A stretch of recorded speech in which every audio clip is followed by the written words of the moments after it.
Bonjour, que le Seigneur vous accorde aujourd'hui de vivre pleinement la liberté à laquelle il vous appelle. Je vais vous parler aujourd'hui et partager avec vous peut-être les limites que le Seigneur met à l'exercice de cette liberté. Mais c'est des limites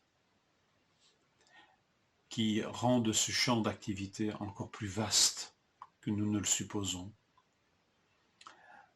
Chapitre 10 d'un Corinthiens, verset 23. Tout m'est permis, tout est permis, mais tout n'est pas utile.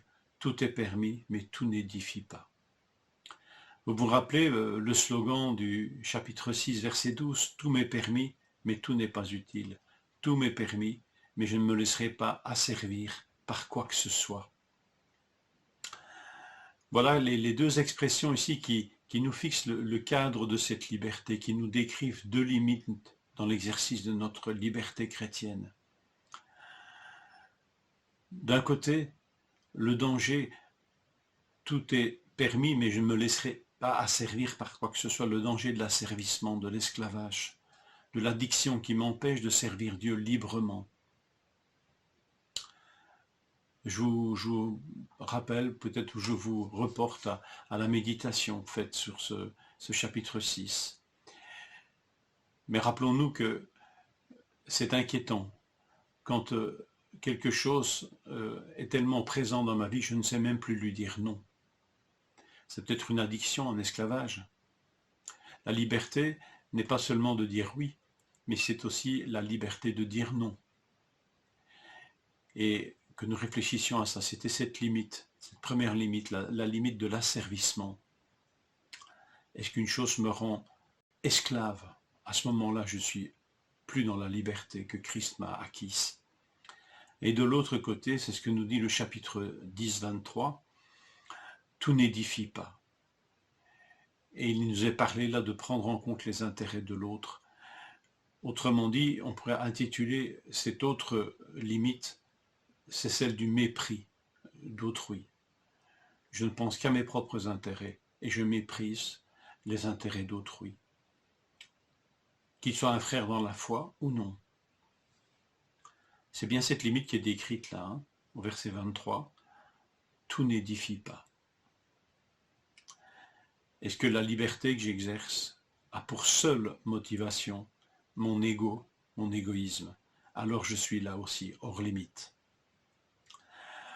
C'est un exercice qui n'est pas facile à exercer, c'est une discipline qui n'est pas facile à exercer.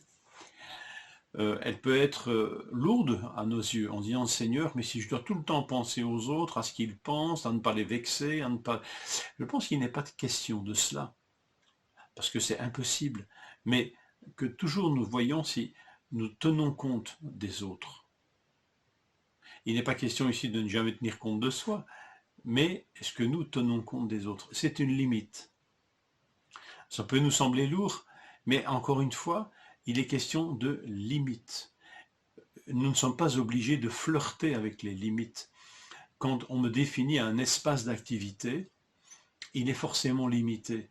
Mais si moi, je m'amuse à être en permanence aux limites, eh bien, je ne jouis pas de tout cet espace qui m'est donné.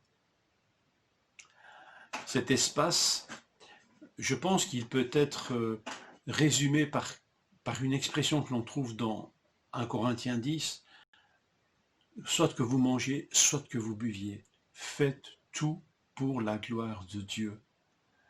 Notre liberté, la liberté que Christ nous a acquise, nous permet d'agir pour la gloire de Dieu. Vous rendez-vous compte du privilège qui nous est accordé au travers de nos actions, au travers de nos façons d'être, de notre langage, au travers de tout ce que nous faisons dans cette liberté que Christ nous a acquise, nous avons le privilège de pouvoir manifester la gloire de Dieu à nos frères, à nos sœurs, à ceux qui sont forts ou faibles dans la foi, aux hommes et aux femmes, croyants ou incroyants. Cette liberté acquise par Jésus-Christ et qui a été donnée à ceux et celles qui ont mis leur confiance en lui, cette liberté nous permet en toute chose de manifester la gloire de Dieu. C'est notre champ d'action, il est immense. Mais voilà, Il y a deux limites ici, qui nous sont fixées.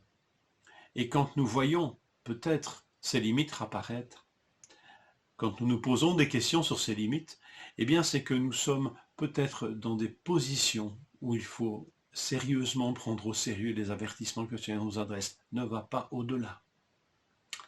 L'asservissement d'un côté, le mépris des autres de l'autre côté.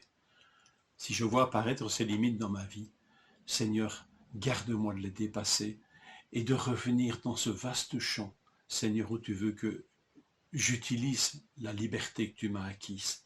Faites tout pour la gloire de Dieu.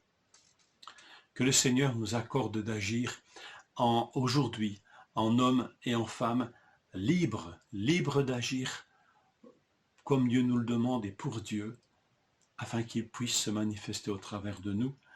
Voilà ce qui sera utile, toujours utile et toujours édifiant pour moi et pour ceux qui m'entourent.